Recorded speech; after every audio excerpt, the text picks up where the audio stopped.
Woo! Welcome back to the Weekly Dog Sports Betting Podcast Show. The boy Mako Scott, the man Russian. And I'm East Saline, the man Taylor Street. And now this is season 2 of the Weekly Dog Sports Betting Podcast. I'm charged. We coming, baby. We definitely here, season 2, man. So, man, it's been a lot going on. Just happy to be here, happy to be back, providing this content for season 2.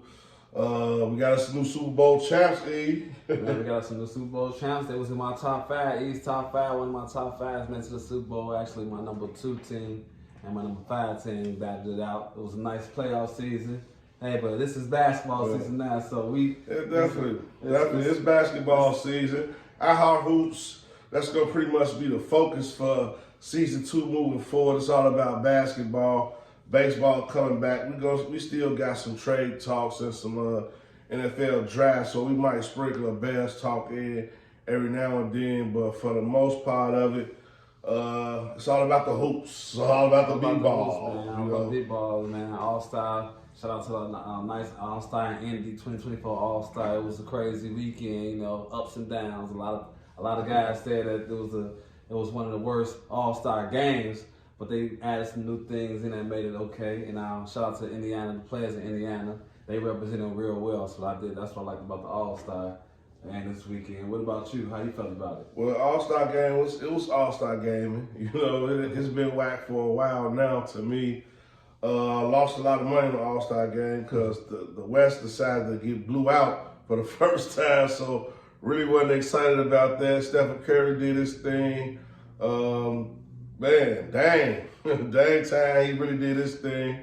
So it is what it is. The All-Star games, All-Star as usual, really disappointed in the game, really disappointed in the outcome, the players' effort, but it is what it is. They make a bunch of money. I can't really expect them to risk their future for their family and their legacy getting hurt for a game that really don't mean nothing. So yeah, I can kind of respect it.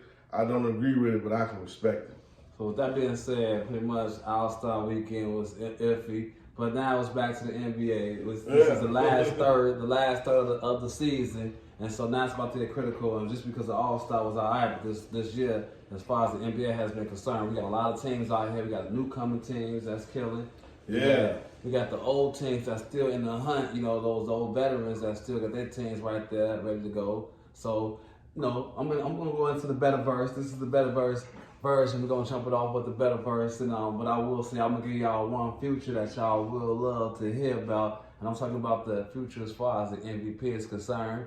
You know, right now they got the Joker at -140, and then right after that, you know, you got your boy Shea at +210, and then we got, you know, Antetokounmpo at +800. But I got a steal for y'all right now. His stock has been going down, but it was crazy just about 3 days ago. I'm talking about Jason Tatum. Tatum was at +5,000 just 2 days ago. And then once Stephen A. Smith came out there and started promoting him to be that MVP, because guess what? He got the best record in the league, but they got him at +5,000 to 1. The dude averaging 27 points a game, almost 9 rebounds per game with 58% field goal shooting.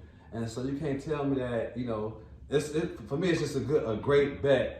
It was at +5,000, but now as of today it went down to +2,500, and ESPN betting +2,900 in FanDuel. Now what I will say is that y'all want to make sure that y'all get a lot of these apps because you might get a better value. I got a great value at MGM betting at +4,000. So if I put $10 up, I'm about to get $410 versus if I would have went to ESPN betting and just got $260.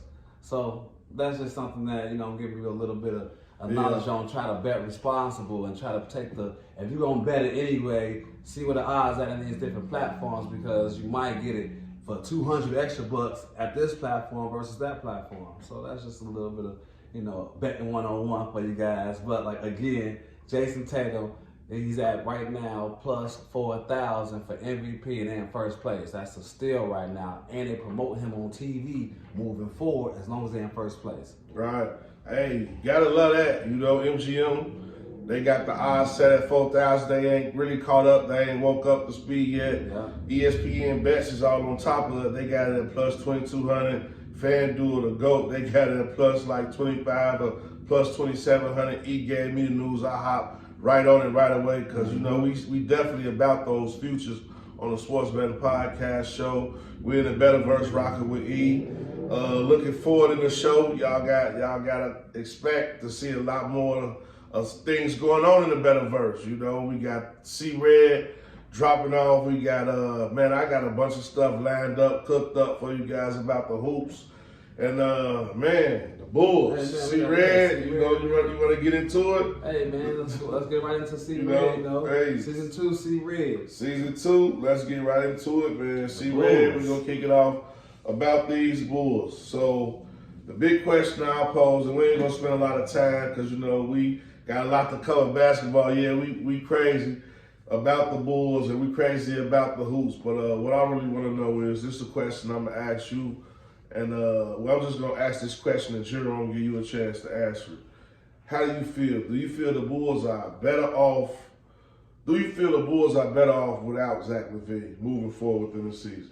Man, moving forward this season, they're not going to have him anyway this season, so we don't have to worry about him whether he's coming back or not. But I feel like right now, you know, we've been having a great momentum without him, so I'm just happy where it is right now. We don't have that problem to worry about because he is out for the season. And right now the Bulls, for me, I'm giving them like a C minus. You know, as far as the season is concerned, especially these last 15 games. You know, without Zach LaVine, putting Drummond into the lineup, that's been key. Whether he started or not, he's getting more minutes. And then Ayo, another veteran, to me, I call him like he's a low-end veteran because he's been in the league for 3 years now? Yeah, he's coming around. He's been playing every single season, so he's developing to being one of those leaders on the team, and now he's getting more playing time. That combination with the new guys, they now starting to learn the system. We're moving fast, and I feel like the Bulls is we're gonna have a nice little second half of the season to try to at least sneak in that 6 to 9 range. But the main thing is, so you saying the Bulls are better without Zach LaVine? Yeah, the Bulls are better without the Bulls. I'm just saying since he's not here. Because that's the question. Right. The question is, I'm beating around the question. I'm not. Well, basically, the question is, do you think the Bulls are better off with Zach LaVine? So you either don't think they're better off, or you do think they're better off. I mean, as of right now, they're better off because they are winning. So they are winning more games. So I feel like they are better off with him. If it's a yes or no question, yes. Well, it's kind of yes or no with support. They are better, but he's out for the season. That's why I said what I said. And that's what the question is talking about. Right. Him being out for the season, with Zach LaVine being out for the season. You know what I mean? Right. They better off without him. I feel like the Bulls are better off without him, without a doubt. I feel like it's giving the team the chance to grow. So without Zach LaVine taking up those shots, not really giving the effort, he's been giving an all-star type of effort. Like how players hooping in the All-Star game to me. Bulls never really won games with Zach LaVine. So me personally, I'm happy he out. It's giving players like Ayo a chance to grow. Like you just seen Ayo have 30-point game, hit a bunch of threes. He really started to showcase his talent, showcase his skill. It's giving Billy Donovan a chance to really showcase his coaching ability, switching up the lineup now without Zach LaVine. He got to go in his trick bag and start to be creative. So the Bulls, without Zach LaVine, I feel like they on the road to being better. We should perform better. We under 500 right now. The next 10, 15 games really going to tell the story. Like you say, it's 27 games left. This is the last third of the season after the All-Star break. We around the curve and we going into that stretch run. And I really want to see the Bulls make a play for that 6th seed. So me answering the question, I'm gonna say, yeah, I feel like the Bulls are better without Zach LaVine, and that's fair. It's fair, that's a fair thing to say because their record is much better without Zach LaVine. Still, it's not for me. It's not a kind of like it's a yes or no question, but since they have been playing better without Zach LaVine, I'll give them that. I'll give that, leaning towards that. I just sometimes can't understand why I hesitate us saying it because his ability, it seemed like that kind of should be something that you should be able to adjust in, or maybe him sitting out.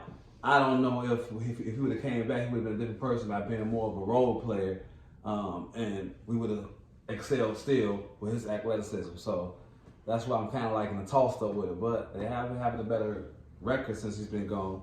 I just feel like maybe he could have been looking and learning since he's been on that bench, watching them winning games without him. So I hope he don't put on a Bulls jersey ever again. But I respect Zach LaVine. I hope he goes somewhere else and be successful. Zach, that's what happens, Zach. Well, it's a lot of teams out here, right? It is what it is. It's a lot to get out. It's a lot to get into. That shit, he loves you.